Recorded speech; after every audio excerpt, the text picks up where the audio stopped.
दुनिया का सबसे मुश्किल क्षेत्र होता है बीमा। उस बीमा के क्षेत्र में पिछले 15 वर्षों से भारत में सबसे टॉप लेवल पर बैठे हैं। वो लगभग 100 देशों की यात्राएं उन्होंने की, 100 देशों की यात्राएं भारत के प्रतिनिधि के रूप में। इंडस्ट्री में आप जानते हो तो इंश्योरेंस के सेक्टर में MDRT एक शब्द होता है जिसको अचीव करने वाला बड़ा व्यक्ति होता है। उन्होंने न सिर्फ 15 साल में 15 बार MDRT किया है, बल्कि 4 या 6 बार तो उन्होंने TOT किया है, जो पूरे विश्व में गिनोगे तो उंगलियों पर लोग मिल जाएंगे बीमा के क्षेत्र में ऐसा काम करने वाले। और हेल्प इंडिया, अच्छा सामाजिक संगठनों की जहां तक मैं बात करता हूं, लगभग पूरे भारत में 100 ऐसे भवन होंगे जिन्होंने सोशल मीडिया के माध्यम से उनको बनाया। और हमारा सौभाग्य है कि वो हमारी हेल्प इंडिया ऑनलाइन फाउंडेशन के राष्ट्रीय महामंत्री, जनरल सेक्रेटरी हैं। मैं आपकी भरपूर तालियों के साथ आमंत्रित करता हूं डॉक्टर पवन जी पारिक को। इतने लोगों के सामने जो खड़ी हूँ तो वो पवन सर की वजह से हूँ। और कुछ भी कभी भी अड़चन आई तो पवन सर हमेशा होते हैं कि अनिता जी कुछ नहीं होगा, हम हैं आपके साथ और हम सब संभालेंगे, आप करो, ये बात करो आप। तो मैंने तो कभी भी मेरे घर के लोगों के अलावा किसी भी लोगों के सामने मैंने बात नहीं की थी, मगर आज मैं इतने बड़े स्टेज पे हूँ और हेल्प इंडिया ने जो भी मेरे लिए इतना बड़ा मुझे मान सम्मान दिया है और महिला विंग की जो मुझे चेयरमैन पद दिया है, इसके लिए भी मैं पवन सर का बहुत बहुत धन्यवाद करना चाहती हूँ। आज उनका मैं बहुत बहुत धन्यवाद करती हूँ और मुझे सपोर्ट करते हैं पवार सर, संजय पवार सर, उनका भी मैं धन्यवाद करती हूँ। और मैं स्टेज पे बुलाना चाहती हूँ सर। थैंक यू आप सभी का और स्पेशली हेल्प इंडिया का, पवन इंडिया का कि उन्होंने मुझे यहाँ बुलवाया और आपके सामने रूबरू होने का मौका दिया, उसके लिए मैं आप सभी का बहुत बहुत धन्यवाद करती हूँ। और अपने सफर के बारे में सबसे पहले तो मैं धन्यवाद देना चाहूंगी हेल्प इंडिया को। कहते हैं कि जन्म तो ऊपर वाला देता है, लेकिन जो पेट पालता है ना, वो जन्म देने वाले से भी बड़ा होता है और वो भगवान से भी बड़ा होता है। जन्म तो कोई नहीं दे देता, लेकिन अगर भूखे को अगर रोटी देते हैं ना, तो उस टाइम पे फिर नहीं तो जन्म देने वाला याद रहता नहीं, भगवान याद रहता है, वो याद रहता है जो रोटी देता है। तो हमारे अभी कलाकारों का कोरोना काल तो आया है, लेकिन स्पेशली कलाकारों पे आया है, क्योंकि कलाकार लोगों को वो ऐसे लोग हैं कि जो रोज कुआं खोदे रोज पानी पिए, ऐसे कलाकारों की हेल्प की है कोरोना में और लॉकडाउन में। ऐसे टाइम पे लोग घर से नहीं निकल रहे थे, लेकिन हमारे भैया पवन भैया, हमारे पूनम चीजा, ये नहीं रुके, इनके कदम नहीं रुके, ये पूरे 3 महीने आज तक हेल्प कर रहे हैं। हमारे घर में सैनिटाइजर की मशीन भेजी सब कलाकारों को सैनिटाइजर करने के लिए, पूरी गली को करने के लिए, और बार बार में किट भेजते रहे। कितनी बार इनकी तरफ से अजमेर, नसीराबाद, सामोद, चोमू और उधर हमारे भरतपुर की साइड में, अलवर की साइड में, क्या वो तो पूरे राजस्थान में इनकी तरफ से किट गए, खाने के किट। जिस टाइम पे लोग भूखा मर रहे थे, जिस टाइम पे उनके पास में कोई हेल्प नहीं हो रही थी उनकी, मैंने सरकार से भी कहा, कितनी बार कहा, उन्होंने ये कहा कि हमने भेजा। मैंने कहा कितना भेजा है कि 5 किलो आटा भेजा है। मैंने कहा कौन सी तारीख को? 5 तारीख को। मैंने कहा आज तारीख कितनी है? सबके 20। तो मैंने कहा मैं 5 किलो आटा आपके घर भेजती हूँ, आप 15 दिन आप चला के बता दो मुझे 5 किलो आटा। लेकिन हमारे भैया ने और हेल्प इंडिया ने हमारे हर हफ्ते कलाकारों के लिए राशन पानी भेजना है, इनके लिए पूरे मास्क का और पूरे सैनिटाइजर का, जितनी हम लोगों को जरूरत थी, स्पेशल प्रॉब्लम की कोई भी दवाएं, बहुत सारे हेल्प की है। लड़कियों की, औरतों की, जो भी कोई एक हेल्प वाली जो होती है, सारे सामान वो इन्होंने भेजा। यहाँ से लेके मिर्ची से लेके और मतलब जो भी होती है सारा सामान भेजा है इन्होंने। तो मैं इनकी बहुत बहुत आभारी हूँ कि ऐसे टाइम पे हमारा साथ दिया और कलाकारों को एक जीने का सहारा दिया। मैं हेल्प इंडिया परिवार सामाजिक उद्देश्यों के साथ साथ में संभवतः देश का ऐसा पहला प्रकल्प है, क्योंकि सेवा का और अर्थ का कोई संबंध नहीं होता। नॉर्मली मानते हैं सेवा करने के लिए अर्थ चाहिए, लेकिन सेवा के माध्यम से हम सेवा करते करते भी अर्थ अर्जन कैसे कर सकते हैं। यूं भी कह सकते हैं कि धर्म और कर्म दोनों का सामंजस्य बिठा करके कैसे व्यक्ति के जीवन को समग्र बनाया जाए, इस बात की संकल्पना को साकार करने के रूप में हेल्प इंडिया परिवार की स्थापना हुई। अनेकों सामाजिक संगठनों में कार्यरत, बड़े बड़े देश के सैकड़ों सामाजिक संगठनों में अपनी भूमिका का निर्वहन करने वाले और हमारे हेल्प इंडिया परिवार के महामंत्री मैं डॉक्टर पवन जी पारिक को पूरे सम्मान के साथ आमंत्रित करता हूं, वे आए और हमारी संस्था का प्रतिवेदन हम सबके सम्मुख रखें। जोरदार तालियों के साथ में स्वागत डॉक्टर पवन जी पारिक। धन्यवाद विष्णु जी, बड़ा गौरवशाली आप लोगों के साथ में पल था। हम लोगों ने अनेकों पुरस्कार, अनेकों सम्मान समारोह और जो अपने परिवार के लोगों ने जो अचीवमेंट किया इन 3 दिनों के भीतर, जिस तरीके से अनुशासित होके और जिस तरीके से इस कार्यक्रम को, एक ट्रेनिंग को, न्यूरो साइंस ट्रेनिंग को आप लोगों ने जो सफल बनाया, उसके लिए सबसे पहले आपका हृदय से आभारी हूं।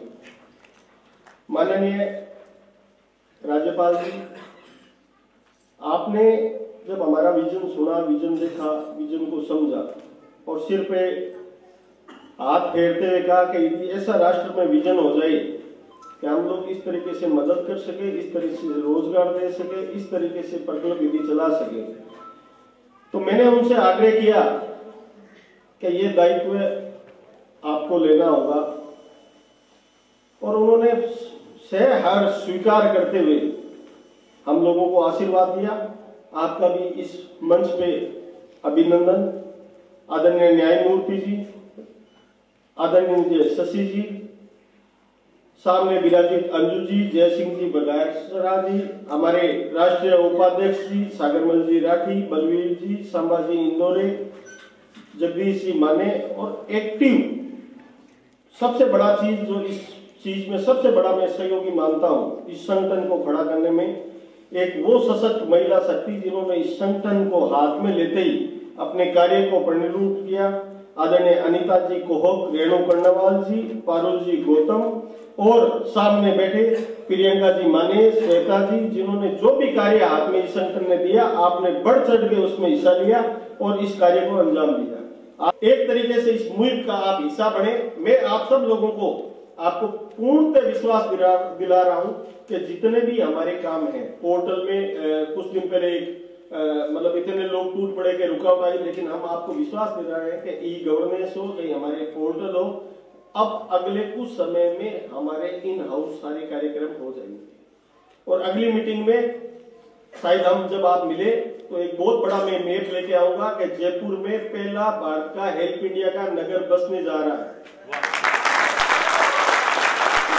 और उसमें पहले चरण में जिला अपना मुख्यालय एक जगह पे हो, उसका लगभग डिजाइन, लगभग कार्यक्रम सारा लगभग नरेंद्र जी हर्ष और सागरमल जी राठी ने लगभग तय कर लिया है। और मैं आपको विश्वास दिलाता हूं कि एक जगह पे ही अपनी रिडजी स्कूल के कार्यक्रम, बेगलेस के स्कूल के कार्यक्रम, वो हम किस तरीके से भारत में खोले, एक हमारा शानदार मुख्यालय और एक शानदार आप लोगों के रुकने करने की व्यवस्था, उसका नक्शा मैप सब तैयार हो गया। लेकिन मैं आपको पता है ना, बहुत धीरे चलता हूँ, जल्दबाजी में कोई चीजें हम लोग इसको प्रांगण में नहीं उतारते हैं, क्योंकि परिकल्पना साकार में कल प्रियंका जी से, श्वेता जी से, जिनसे हमारी बात हो रही थी, तो मैंने कहा हमको सब पता है कि हम किस तरीके, लेकिन बहुत जल्दबाजी में किए हुए कदम नहीं करके हम लोग एक पूरा डिजाइन बनाए। पूरा डिजाइन बनाने के पास इस धरातल पे हम लोगों को उतारे, ताकि प्रत्येक व्यक्ति इस संगठन के नाते, सामाजिक संस्थान के नाते हेल्प इंडिया को पूरे भारत में एक उदाहरण के रूप में जाने। आप सब लोगों को बहुत बहुत धन्यवाद। बहुत बहुत धन्यवाद। वास्तव में इस प्रतियोगिता में हम सबके समक्ष एक बड़ा चित्र रखा है और दोस्तों ये बड़ा चित्र भी है, उसके साथ साथ में बड़ी जवाबदेही भी है, क्योंकि जिन सपनों की बात पवन जी ने यहां से की है, हम सब लोग आज जिनके सम्मुख बैठे हैं, यूं तो उनके सम्मुख बैठना ही सौभाग्य का क्षण है, लेकिन यदि इनके सम्मुख हमारे कुछ हमने संकल्प व्यक्त किए हैं तो वो संकल्पों को पूर्णाहुति तक लेकर जाना है अब हमारी जिम्मेदारी है, जवाबदेही है। ऐसा हम नहीं कर पाएंगे तो बड़ी दिक्कत होगी। इसलिए आज यहां से जब आप अपने घर जाएं तो पूरी जवाबदेही को लेकर के बहुत गंभीरता के साथ में अपने सामाजिक जीवन को बनाएं, क्योंकि उसी से राष्ट्र सक्षम बनेगा, उसी से सबल बनेगा। अब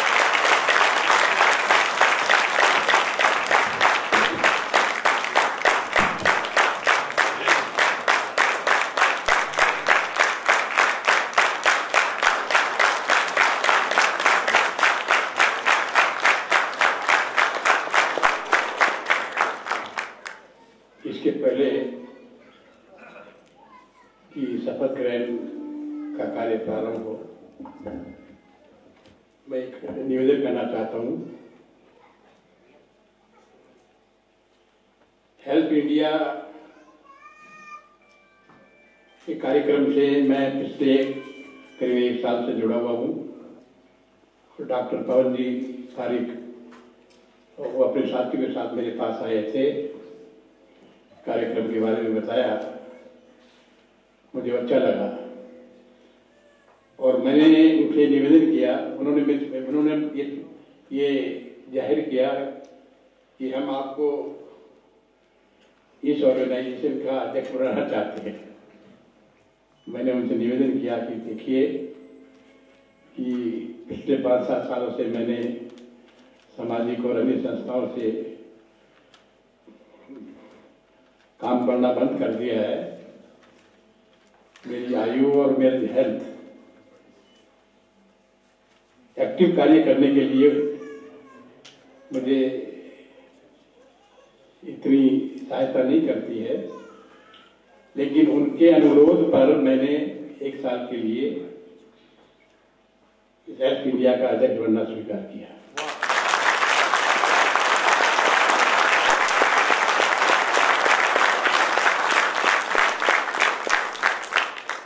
जो कार्यक्रम के बारे में उन्होंने मुझे बताया है और आज इतने लोगों की उपस्थिति देखकर मुझे आश्चर्य भी हो रहा है, मुझे खुशी भी हो रही है।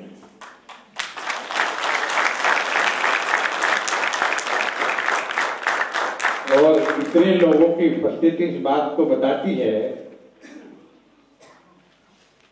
कि कार्यक्रम किस प्रकार से लोगों ने स्वीकार किया है। हमारे जवान साथी भाई बहन इस कार्यक्रम के साथ जोश और शक्ति के साथ जुड़े हैं इसको आगे बढ़ाने के लिए। साथियों, ये संस्था सिर्फ मात्र 2 साल पहले प्रारंभ की गई थी और जहाँ तक मैं सोचता हूँ कि डॉक्टर जगदीश पारिक की ये ब्रेन चाइल्ड है जिन्होंने इसको प्रारंभ किया था। अब चूंकि मेरा भी कार्यकाल खत्म हो रहा है और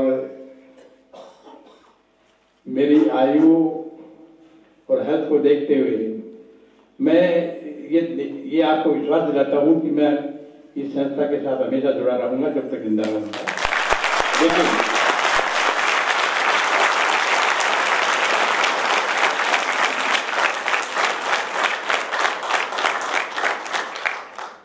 लेकिन मैं ये चाहता हूं कि डॉक्टर जगदीश पारिक जो इस संस्था के और इस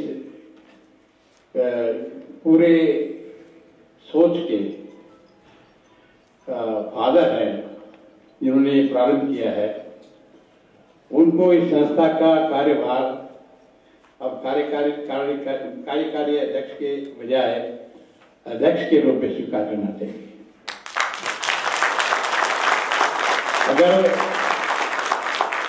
अगर आप सब लोगों की सहमति हो और आप सब लोग चाहते हैं कि डॉक्टर जगदीश पारिक इस ऑर्गेनाइजेशन के अध्यक्ष बनने चाहिए, तो आप अपना हाथ ऊंचा करिए और मैं डॉक्टर जगदीश पारिक से निवेदन करूंगा कि आप कार्यकारी अध्यक्ष की नहीं बल्कि अध्यक्ष के रूप में आज ये शपथ ग्रहण हमारे सबके समक्ष लीजिए।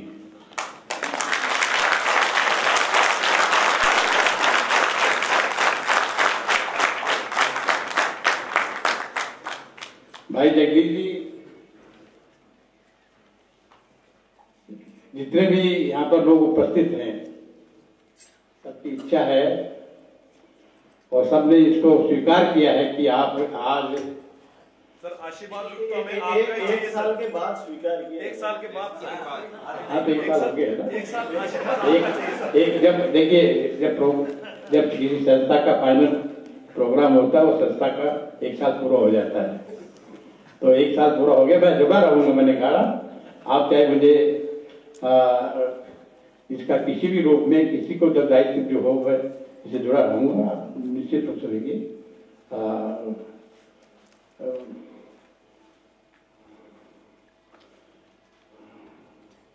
तो जगदीश जी, मैं सोचता हूँ कि आपको एक स्वीकार है। जगदीश जी ही आपके नेतृत्व में काम कर नहीं, मैं एक साल के बाद में सुनिए ऐसा है कि ऐसा है, सुनो भैया, अब तो सारी पब्लिक ने इनको स्वीकार कर लिया। एक साल बाद के लिए क्या सर? एक साल बाद के लिए चीफ पैटर्न के रूप में पैटर्न बनूंगा। चीफ पैटर्न के रूप में आप हैं, जगदीश जी आज से अध्यक्ष के रूप में जाने जाएंगे।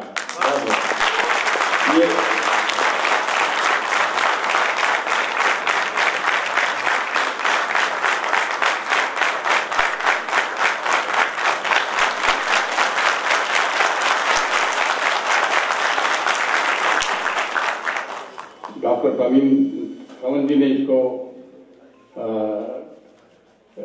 स्वीकार कर लिया है, इसलिए मुझे कोई आपत्ति नहीं है कि मैं पैटर्न के रूप में कार्य करूं और मुझे बड़ी खुशी होगी। डॉक्टर पवन, अब मैं डॉक्टर पवन जी पारीक को हेल्प इंडिया परिवार के राष्ट्रीय महामंत्री के रूप में शपथ लेने के लिए यहाँ पर आमंत्रित करता हूँ। आप पधारें और शपथ ग्रहण करें। मैं पवन कुमार पारीक, वहां पर माइक दे दीजिए, माइक आ गया। अध्यक्ष बन गए ना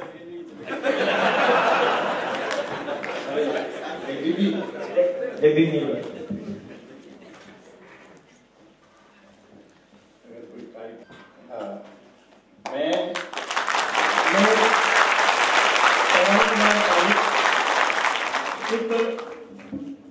स्वर्गीय श्री बजरंगलाल जी पारीक ईश्वर को साक्षी मानकर शपथ लेता हूं कि सदैव हेल्प इंडिया परिवार के राष्ट्रीय एवं सामाजिक कार्यों के उद्देश्य को सदैव बिना किसी लाभ के आगे बढ़ाने में निष्ठापूर्वक कर्तव्यों का पालन करूंगा। मैं संस्था के राष्ट्रीय महामंत्री पद पर रहते हुए संविधान के मुताबिक एवं लोकतांत्रिक निर्णयों का पालन करते हुए संस्था के कार्यों को आगे बढ़ाने में समर्पित रूप से अपनी भूमिका निभाऊंगा। जय मां भारती। आप सबका धन्यवाद।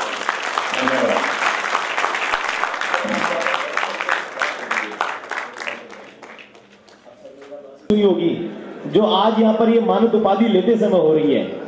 आपने जो उपाधि का चौगा पहना है, ये महत्व शिक्षा का है। इसलिए कहा जाता है कि शिक्षा को किसी मूल्य से आंका नहीं जा सकता। हमें मनुष्यत्व का उदय जो करती है वो शिक्षा है। हमें वास्तव में इंसान बनाने का नाम शिक्षा है। और दोस्तों, कि उनका अस्तित्व, उनकी अस्मिता संकट में है, तो स्वयं को उन्होंने बलिवेदी पर आहूत कर दिया, लेकिन आक्रांता उनको स्पर्श ना कर सके। ये जो इतना बड़ा साहस है, ये हमारी आज के इस भव्य और गौरवशाली फंक्शन के हमारे बीच में विराजमान संयुक्त मंत्री डॉक्टर पवन पारीक और सभी पदाधिकारीगण, आज जिन भाई और बहनों को पीएचडी की डिग्री दी गई है अपने कार्य करने के लिए, उन सबको बहुत बहुत बधाई।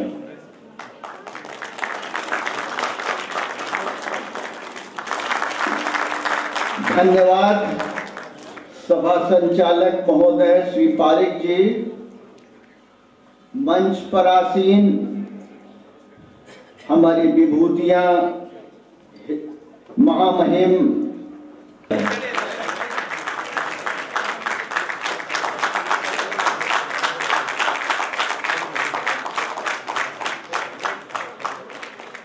भाभी जी बैठे। भाभी जी, पवन भाई साहब से भी सुंदर फोटो बना दी है।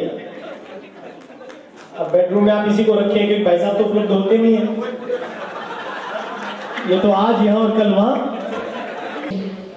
हम लोग हेल्प इंडिया ऑनलाइन पवन पारीक सर तहे दिल से शुक्रिया अदा करें, क्योंकि इनकी बदौलत आज हम सब लोग एक दूसरे के साथ बैठे हैं और भारत को द्वारा से विश्व गुरु बनाने के लिए जो सपना समझे हैं इनकी बदौलत हो गया है।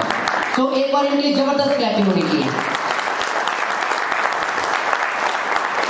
संस्थानिक विंग के और हमारे संस्थानिक विंग के चेयरमैन और हमारे महामंत्री डॉक्टर पवन जी पारिक के साथ पूरे हेल्प इंडियंस आपके साथ है। डॉक्टर सत्यनाम दीदी जी, आप जो भी इंटरनेशनल कार्य करना चाह रहे हैं और जो भी आपको सर्टिफिकेट की जरूरत है, जो कुछ भी आपको चाहिए, हमारे संस्थापक और हमारी संस्था आपके साथ कंधा से कंधा मिलाकर तैयार खड़ी है। श्री मोहन लाल जी यादव हमारे मध्य हैं। आप वर्तमान में शासन सचिवालय राजस्थान सरकार में विभागीय जांच आयुक्त के रूप में सेवारत हैं।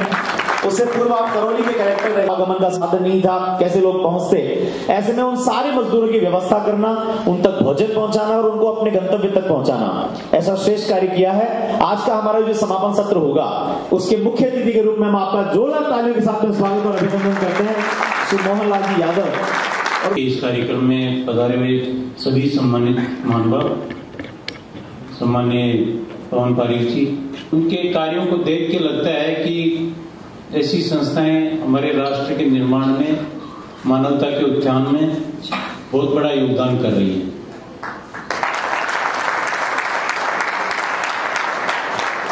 पहुंचाती है तो ये बहुत महत्वपूर्ण बात है। मेरा पवन जी से लंबा परिचय है। आप विप्र में भी काम कर रहे हैं, तो विप्र में जगह जगह आपने जो छात्रवृत्तियां या विधवाओं के लिए अनेकों काम किए हैं, तो आपकी जो नेतृत्व क्षमता है और लोगों को जोड़ने की क्षमता है और लोग जुड़ के काम करें, उसके लिए मैं आपको बहुत साधुवाद देता हूँ। से पवन जी पारिक से, प्रियंका जी माने से कि आप यहाँ मंच पर आए। सबसे पहले मैं आदरणीय पवन पारिक जी को धन्यवाद देना चाहता हूँ कि मुझे यहाँ पर आमंत्रित किया इस कार्यशाला के लिए बैंगलोर से। और आज हमारे बीच विशिष्ट अतिथि चीफ गेस्ट यादव जी भी हैं, IAS ऑफिसर हैं, इनका भी बहुत बहुत अभिनंदन है। और हेल्प इंडिया बहुत अच्छा काम कर रही है। मन से नेक्स्ट पवन जी तेलंगाना गवर्नमेंट जो सरकार है उनके साथ मीटिंग है 20 तारीख को। उसके बाद में एक एग्रीमेंट साइन होगा और फिर तेलंगाना में एक बहुत अच्छी शुरुआत होगी। क्योंकि मैं कर्नाटका से हूं, कर्नाटका में भी हम एक बहुत बड़ी शुरुआत करेंगे,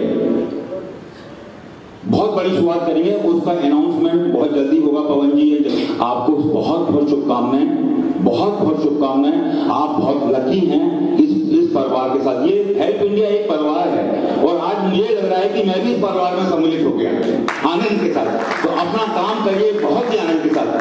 बहुत बहुत धन्यवाद डॉक्टर सुधीर जी बंसल, इनका आपको परिचय मिला है। उसके अलावा एक बहुत बड़ा परिचय इनका ये भी है कि वर्चुअल यूनिवर्सिटी के आप चांसलर भी है और असंख्य कार्यक्रम विदेशों की धरती पे कराने का आपको बहुत ही गहरा अनुभव है। आज के कार्यक्रम में हमारे पर पिछले 15 साल से सन्यासी और बड़े भाई के नाते हमेशा मार्गदर्शन करने वाले आदरणीय मोहन लाल जी यादव शामिल हुए। ये हम सबका बहुत बड़ा गौरव का विषय है। और आज की डेट में जिस पद पे आप हैं, कलेक्टर पद पे भी रहे, आप जेडीए के कमिश्नर के नाते एक जितना अभी विष्णु जी बोल रहे थे कि सरल और सहज अफसर है, वो तो है ही, लेकिन प्रशासनिक अनुभव के नाते प्रशासन में यदि कोई सबसे ऑनेस्ट और कड़कदार ऑफिसर है तो वो मोहन लाल जी यादव है। और हम लोगों का या सरकार का भी सौभाग्य है कि आप जैसे अफसर आज सचिवालय में विभागीय जांच की भूमिका में उस पद पे बैठे हैं। और हम सब का बड़ा गौरव है कि हम सब पूरी टीम के साथ है, डॉक्टर जगदीश जी हो, विष्णु जी हो, मैं उन सब लोगों से इतना समय रखते हैं। लगातार आपका मार्गदर्शन इस संस्थान को निरंतर मिलता रहे। मैं चाहूंगा कि आप सब लोग अपने अपने फोन हाथ में निकालिए, सारे फोन अपने लाइट ऑन करें, अपने फोन के सारे लाइट ऑन करें। सारे लोग लाइट ऑन करें और आप संकल्प ले कि भाई अपने जो आपने जो मुहिम छेड़ी है कभी भी गिव अप नहीं करे और जब तक बोलते तब तक जाने तब तक आप लगे रहो और ताकि मतलब हम कामयाब होए। जरूरी नहीं कि हमने कैमरे के आगे किसी को दिखाना है, लेकिन अपने मन को शांति मिलती है, अपने मन को शांति मिलती है कि हम अच्छा काम कर रहे हैं। तो दोस्तों मैं हमेशा आपके साथ हूँ और आप आगे बढ़ो। और यहाँ पर मैं बलवीर जी का धन्यवाद करना चाहता हूँ, पवन जी का, सभी का, जितने भी आपके ये संस्था से जुड़े हुए हैं सभी का मैं बहुत बहुत धन्यवाद करता हूँ।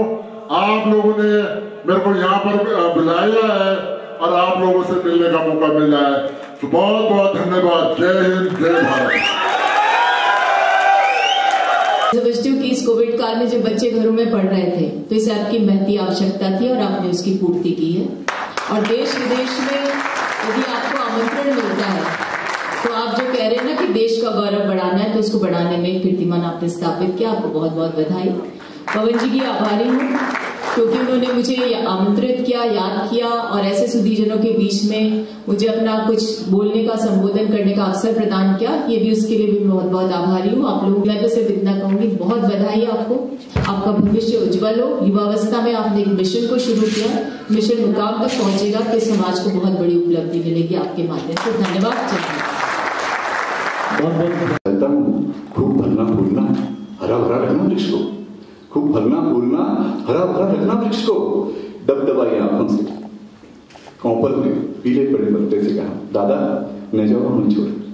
दबदबाई आंखों से कौपल में पीले पड़े पत्ते से कहा, दादा न जाओ हमें छोड़।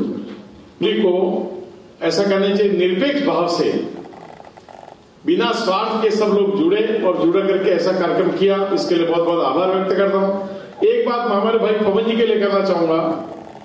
पवन जी बार बार हमको किसी आग्रह करके बुलाते हैं। पवन जी हम विप्र फाउंडेशन में साथ काम करते हैं। मैंने पवन जी को देखा हुआ, छोटा सा आदमी, व्यक्तित्व बहुत बड़ा है इस आदमी का।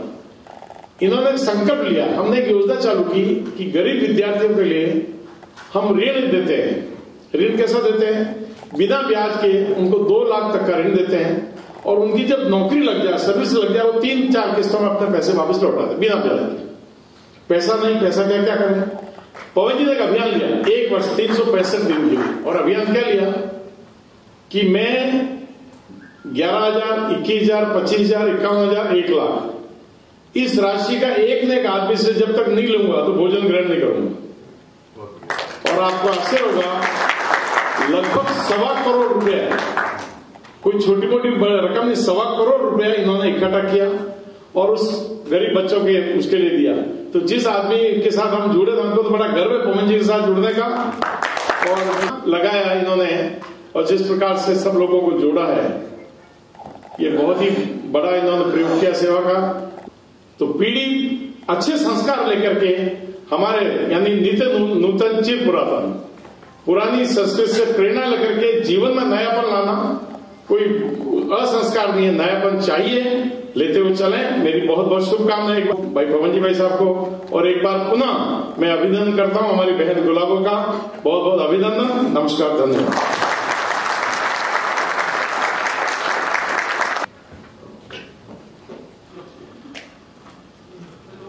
हेल्प इंडिया के इस स्किल डेवलपमेंट और न्यूरो साइंस ट्रेनिंग प्रोग्राम में आदरणीय पारिक साहब, आदरणीय मातृशक्ति युवा दोस्तों, ये एक अलग तरह का प्रोग्राम है जिसमें मुझे भाग लेने का मौका मिला है।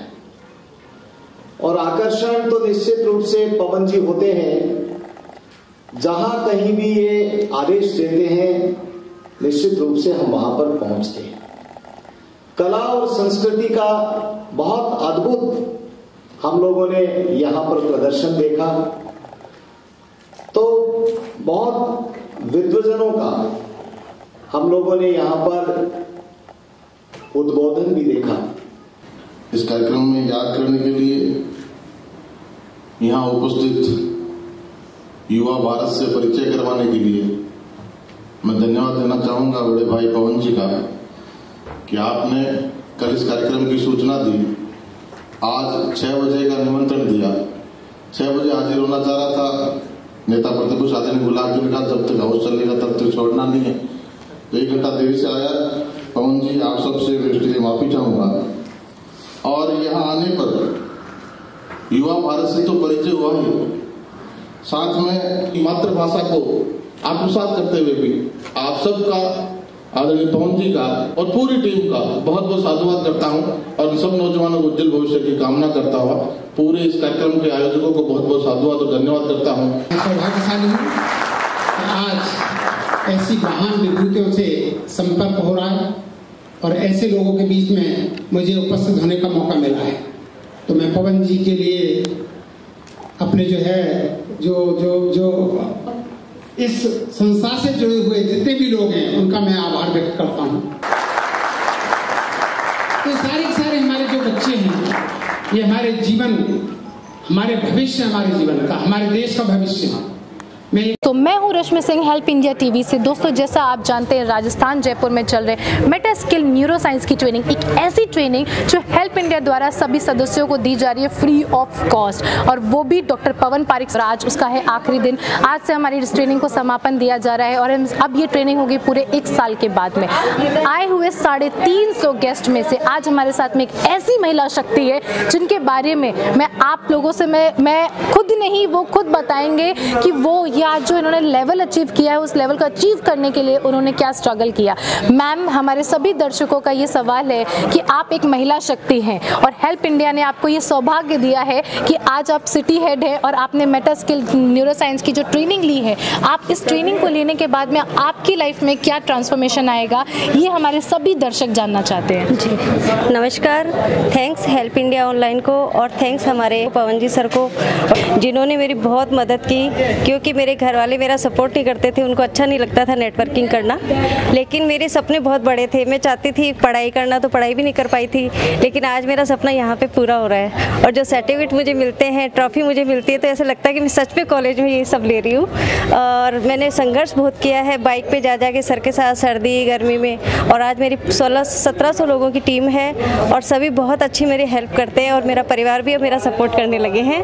और मेरी बेटी की शादी है 25 अप्रैल की, तो मैं चाहती हूँ कि पूरा हेल्प इंडिया परिवार उसमें पधारें और उसको आशीर्वाद दें। और मैं आज बहुत खुश हूँ कि मेरे शब्द नहीं निकल पा रहे हैं। Thank you help India online. नमस्कार दोस्तों, मैं हूं रश्मि सिंह। जैसा कि आप जानते हैं राजस्थान जयपुर में चल रहे Meta skill neuro science training, एक ऐसी ट्रेनिंग जो कि हेल्प इंडिया द्वारा देने आए। आज हमारे साथ में ऐसे सदस्य हैं जो इस हेल्प इंडिया के हम बोल सकते हैं फाउंडर है। बोलना क्या है, हमारे साथ में ये हमारा सौभाग्य कि सर आज आप हमारे साथ में जुड़े हुए हैं, हमारे सभी सदस्यों के साथ में जुड़े हुए हैं।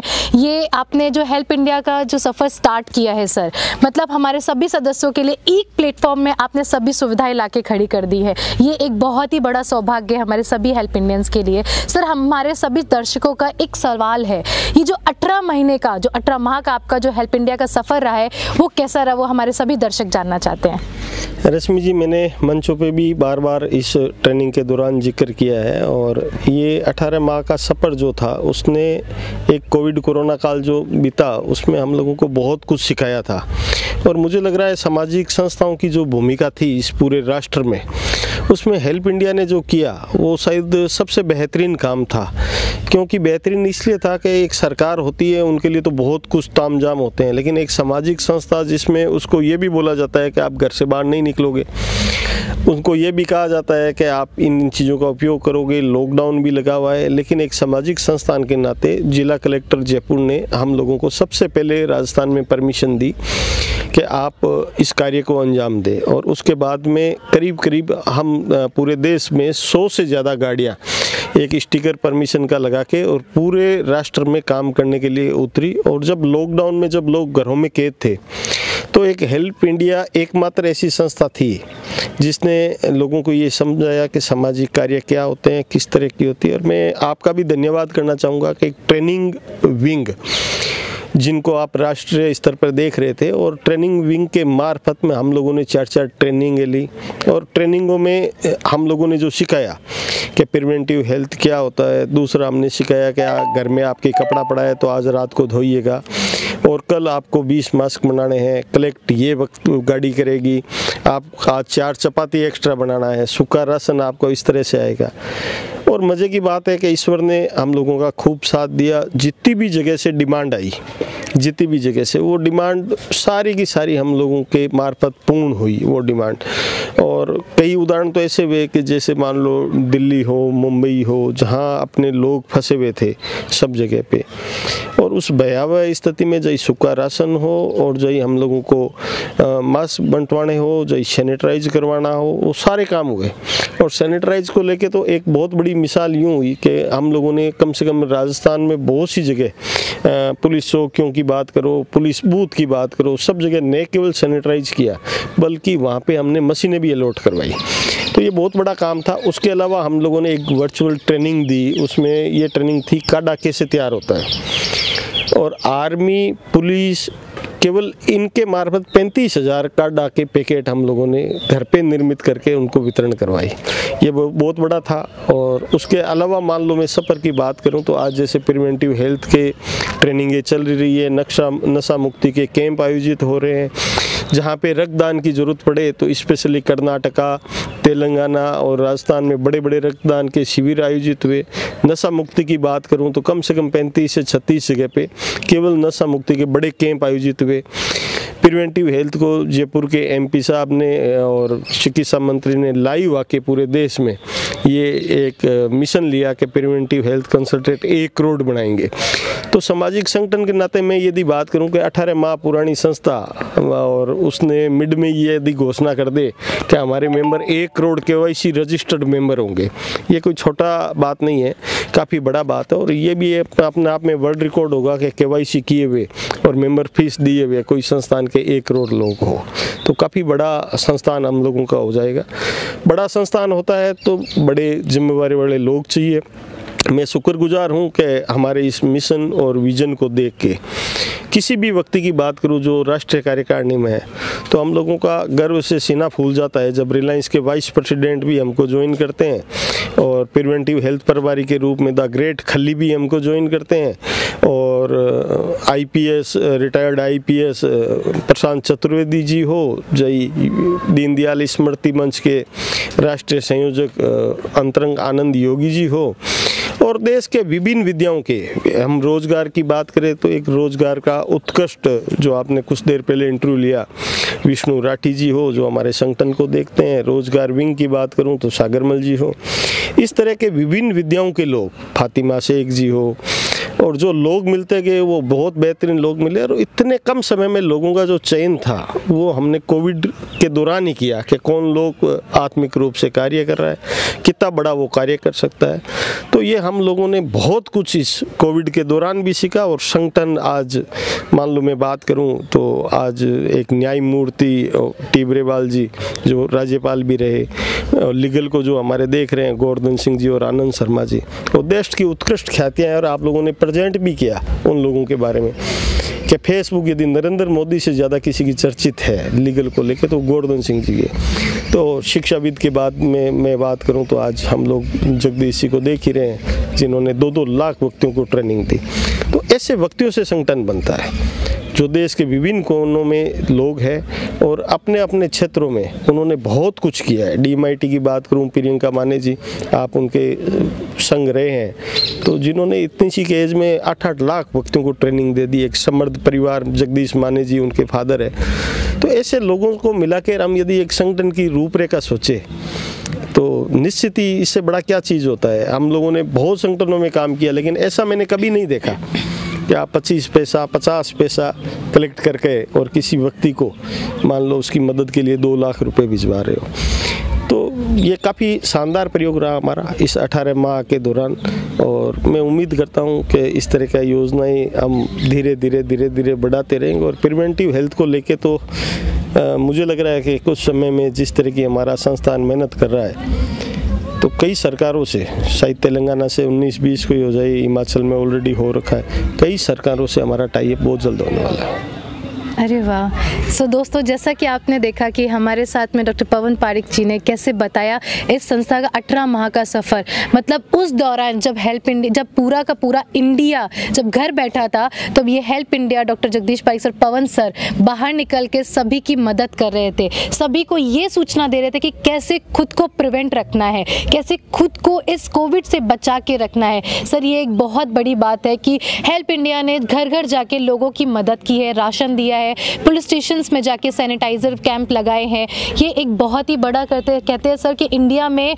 अभी तक का शायद से कोविड में सभी जब घर बैठे थे तब हेल्प इंडिया के आप लोग बाहर घूम रहे थे, आप लोग सभी की मदद कर रहे थे। सो दोस्तों, आप ऐसी संस्था, एक ऐसी संस्था जहाँ पे बिना किसी स्वार्थ के, मतलब शायद आप लोगों का कोई स्वार्थ नहीं था दूसरों की मदद करने का, मतलब एक ऐसी पर्सनालिटी जो किसी का अपना स्वार्थ नहीं देखती, सिर्फ बस उतर पड़ती है मैदान में सिर्फ और सिर्फ ये देखने के लिए कि हमारे हेल्प इंडियन कहीं किसी प्रॉब्लम में तो नहीं है, कहीं उनको कोई दिक्कत तो नहीं हो रही हो। जैसी दिक्कत हो रही थी वहाँ पे हमारे पवन सर हाजिर हो जाते हैं कि नहीं, टेंशन मत लो, मैं हूँ ना। और वहाँ पे आप हमेशा हर एक पर्सन के साथ में खड़े रहते हैं। सर, आप बहुत डाउन टू अर्थ रहते हैं। मैंने देखा आप इतनी बड़ी पर्सनालिटी हैं, आप इतने, मतलब लोग बाग पर्सनालिटी आने के बाद में क्या होता है ना कि एक एटीट्यूड आ जाता है। और आज मैं नेशनल पैनल पे बोलना चाहती हूँ कि सर, आप बहुत डाउन टू अर्थ है, आपके अंदर कोई भी एटीट्यूड है किसी चीज़ का नहीं है, आप ईजिली अवेलेबल हो जाते हैं हमारे सभी मेंबर्स के लिए। किसी ने भी बोला कि मुझे ये तकलीफ है, आप तुरंत वहाँ पे अवेलेबल होते हैं कि टेंशन मत लो, मैं हूँ ना। ये एक बहुत बड़ा, कहते हैं सर, सपोर्ट होता है कि बस एक इंसान बोल दे कि परेशान मत हो, मैं हूँ ना। और आप और डॉक्टर जगदीश पारिक सर दोनों ही इस चीज़ों को बहुत फॉलो करते हैं। सर, हमारे दर्शकों का एक क्वेश्चन और आ रहा है कि जो योजना अभी 18 माह से चली आ रही है, इस आगे जाके हमारा हेल्प इंडिया क्या और क्या योजनाएं हैं और हमारे संगठन को लेके और कितनी योजनाएं आप बना रहे हैं? मुख्य बात आपने सबसे अच्छा सवाल ये पूछा है कि कोविड कार्यकाल तो चला गया, अब आगे अपना क्या योजना। संगठन एक कोविड को लेके नहीं बना या कोरोना को लेके नहीं बना। अब योजनाओं की जहाँ तक बात करें, मैं तेलंगाना में और डॉक्टर साहब अभी जा रहे हैं 19 तारीख को, वहाँ पे भी हम केवल संगठन की बात करने वाले हैं। उसके अलावा दुबई में जा रहे हैं, तो वो भी मेरे को लग रहा है यूएई सरकार से हमारा बहुत बड़ा टाई अप कई चीज़ों को लेके होगा, वो भी एक संगठन के नाते ही जा रहे हैं। इंटरनेशनल विंग कैसे तैयार हो, यहाँ जितने प्रदेश है, चाहे वो कोई सा प्रदेश हो, कम से कम 5 राज्यों में हम लोगों ने प्रदेश कार्यकारिणी बना ली है। उनको भी हम लोग एक पूरा रोड मैप देने वाले हैं कि आपको जनवरी माह में क्या करना होगा, फरवरी में क्या करना होगा, मार्च में क्या करना होगा, ताकि संगठन किस तरीके से चले और संगठन के नाते उस व्यक्ति का कैसे प्लेटफॉर्म हो। क्योंकि ये सोशल इंजीनियर भी उसको एक हम लोग बना रहे हैं, एंटरप्रेन्योर भी हम लोग बना रहे हैं, तो संगठन के नाते उस व्यक्ति को हम खड़ा कैसे करें और उसकी प्रोफाइल कैसे हो।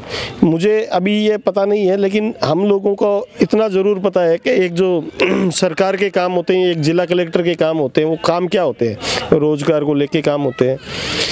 दूसरा, यदि उससे बात करें कि भाई आपको और क्या काम करना, मदद को लेके होते हैं। तीसरा, उस सर पूछे क्या काम करना, तो चिकित्सा को लेके काम होते हैं। जो एक जिला कलेक्टर काम कर रहा है, वही यदि उद्देश्य हमारे संगठन के हो और वो हमारे व्यक्ति यदि इतने अडिक हो कि उनको हम लोग बताए कि इस तरह से आपको कार्य करना है, अब आपको देहदान संकल्प के काम करने हैं, अब आपको चिकित्सा के काम करने हैं, अब आपको मेडिकल के काम करने हैं, तो धीरे धीरे हम लोग इस दिशा में लगातार बढ़ते जा रहे हैं। और 5 राज्यों की प्रदेश इकाइयाँ बन चुकी है और कुछ ही समय में, ज़्यादा से ज़्यादा आप समय की मैं बात करूं तो अगले, मेरा खुद का यही प्रण है कि 4 माह में पूरे भारत में संगठन की प्रदेश इकाइयाँ, जिला इकाइयाँ कम से कम गठित हो जाए, ताकि संगठन का बहुत बड़ा स्वरूप, जो यदि मान लो मैं कहूँ कि 1 करोड़ मेंबरों का है, तो हम लोगों की जिम्मेवारियाँ भी बढ़ जाएगी। जिम्मेवारी को जितना विकेंद्रीकरण हम लोग करें, लोगों को दे ये योजनाएं, तब जाके जिम्मेवारियों को हम पूरा कर सकते हैं। विकेंद्रीकरण हमारा मुख्य लक्ष्य है,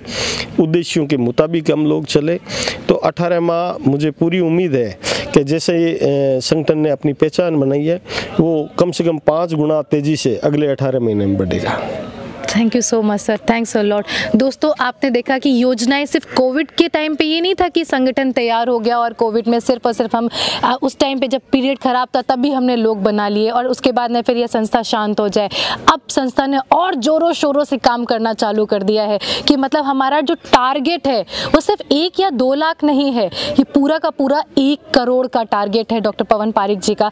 ये बहुत ही बड़ा सौभाग्य कि हम उस संस्था से जुड़े हुए हैं और उस संस्था के साथ में जहाँ पे इन्होंने एक ऐसा संकल्प लिया है, एक बहुत ही कम उम्र में ऐसा संकल्प जहाँ पे 1 करोड़ लोगों को बताना है प्रिवेंटिव हेल्थ के बारे में, उनको बताना है कि कैसे आप एजुकेशन, कैसे आप प्रिवेंटिव हेल्थ अपने आप को कैसे सिक्योर कर सकते हैं। आई थिंक सर ये अपनी संस्था हम सभी एक जो नॉर्मल इंसान की जो ज़रूरतें होती है उन ज़रूरतों को मद्देनज़र रखते हुए ये संस्था पूरी तैयार की गई है कि कोई भी इंसान जहाँ पे उसकी जो ज़रूरत है वो पीछे ना रह जाए।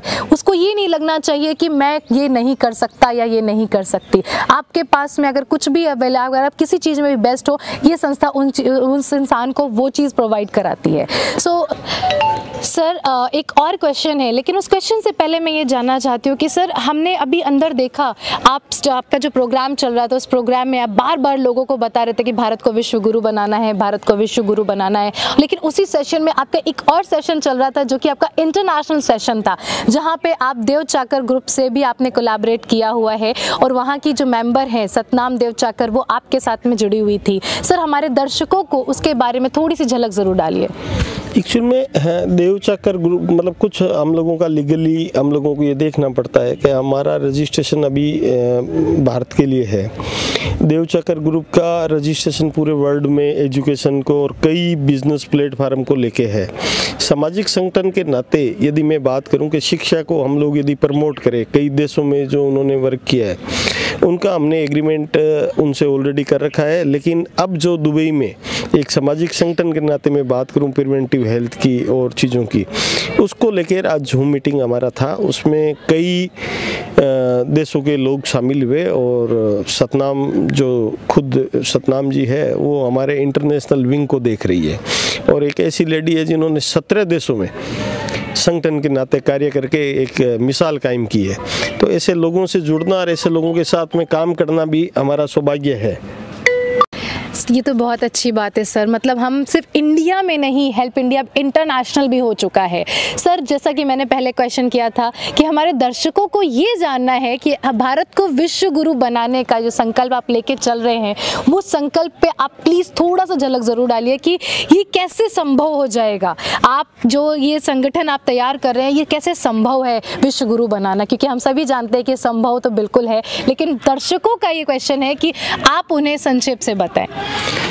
एक्चुअल बात यह है कि हम लोग अभी जिस दिशा में राष्ट्र कार्य कर रहा है और ये भी मैं बोलूं कि राष्ट्र ने अभी बहुत कुछ सीखा है और उनकी जो जितनी भी घोषणाएं थी कि हम आत्मनिर्भर भारत मुहिम को लेकर आगे बढ़ेंगे और हम लोग इस तरह से आगे बढ़ेंगे, तो उसमें हम लोग एक योगदान आप तब दे सकते हो जब उस मिशन को आप अपना मिशन समझो।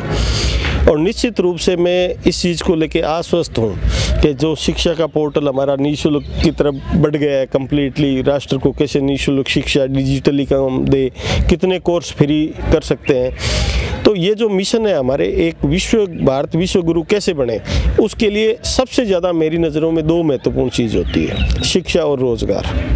तीसरा होता है स्वास्थ्य, कि आपका स्वास्थ्य वैसा रहे कि आपको बीमार पड़े ही नहीं। उस दिशा में कितने बड़े काम है पहले मैंने बता दिया। शिक्षा को लेके हम लोग कैसे काम कर रहे हैं वो आपको पता है, कितना इंटरनेशनली जुड़ रहे हैं, जिसमें एक थीम हमने रखी है कि संस्कारोदय। हमारा जो भारत विश्व गुरु यदि बने और भारतीय परंपरा को छोड़ के शिक्षा ले तो वो कोई शिक्षा नहीं होती है। और तीसरा यदि मैं बात करूं जिस मुहिम की, तो एक आत्मनिर्भर भारत योजना मान लो जो हम लोगों ने अभी लॉन्च की है कि इतने सदस्यों का जो सरकारें बार बार बोलती जा रही है, तो हमारे वक्त यदि हमारा प्रोडक्ट बनाए और उनको हम लोग यदि एक प्लेटफॉर्म दे कि आप यहाँ से सामान खरीदो और आप यहाँ सामान बेचो, तो अपने लोगों के द्वारा निर्मित पोर्टल यदि हो और उसमें सामान खरीदने और बेचने की हो, तो आत्मनिर्भर भारत शायद यही चाहता है, इससे बड़ी कोई मुहिम नहीं हो सकती। अब उस व्यक्ति को रोज़गार और कैसे मिले, तो आप बेहतरीन तरीके से जानते हैं कि DMIT को लेके कल हमने पोर्टल लॉन्च किया हमने ई गवर्नेंस को लेके कितना बड़ा काम किया है, और जो एक ई गवर्नेंस को लेके पेटीएम को जो सुविधा मिल चुकी है वो हेल्प इंडिया को कम्प्लीटली सुविधा मिल चुकी है। तो इतना बड़ा कार्य यदि हमारे प्लेटफॉर्म पे हो रहा है, एक मेंबर आराम से बहुत बड़ा रोजगार पा सकता है उसमें, और वो एक आजीविका चला सकता है। तो आत्मनिर्भर भारत मुहिम यही कहती है, और ये हमारे संगठन कंप्लीट कर चुका है। आने वाले समय में हम लोकल एग्रीमेंट मीन्स कि यदि तेलंगाना में 100 होम गैलरी खुला है तो हम वहाँ के लोकल एग्रीमेंट, जैसे लोग वहाँ के चाहते हैं वो जो उनका खान पान है, ऑयल कौन सा यूज करते हैं, बेसन हो आटा हो, वो हम ट्रांसपोर्ट का पैसा बचा के ही आत्मनिर्भर भारत योजना को आगे बढ़ाना चाह रहे हैं, कि ताकि लोगों को एक सस्ता सुलभ योजना भी मिले, रोजगार भी मिले। धन्यवाद। Thank you so much sir, thanks a lot. दोस्तों, आपने देखा कि सिर्फ और सिर्फ ये नहीं कि हम एक जगह पे ही लोगों को सुविधा प्रोवाइड कराएं, हमारे भारत के 29 स्टेट्स जहाँ पे हेल्प इंडिया ऑनलाइन अभी तक शायद से सर कितने स्टेट्स में पहुँच चुका है? आप एग्जैक्टली बोल रहे हो, 29 स्टेट में अभी वर्किंग कर रहा है अभी। ये तो बहुत ही बढ़िया बात है सर, मतलब मैं सिर्फ बोल रही थी 29, और भारत अपना ये हेल्प इंडिया 29 स्टेट्स तक पहुँच भी गया है। मतलब सिर्फ 18 माह के अंदर एक ऐसी संस्था जो कि हमारे 29 स्टेट्स तक जाके काम करी और अब इंटरनेशनल भी हो गई है। यहाँ पे हम ये नहीं देख रहे कि आप राजस्थान, दिल्ली में सिर्फ हम प्रोवाइड कर सके, अगर तेलंगाना की कोई भी चीज़ है वहाँ पे भी हम अगर वहाँ पे सुविधा दे सकते हैं तो ये भी बहुत बड़ी बात है। सो दोस्तों, ऐसे ही हेल्प इंडिया की कई चीज़ों के बारे में जानने के लिए हमारे साथ में बने रहिए। Help India TV. जय हिंद, जय माँ भारती। धन्यवाद रश्मि, थैंक यू।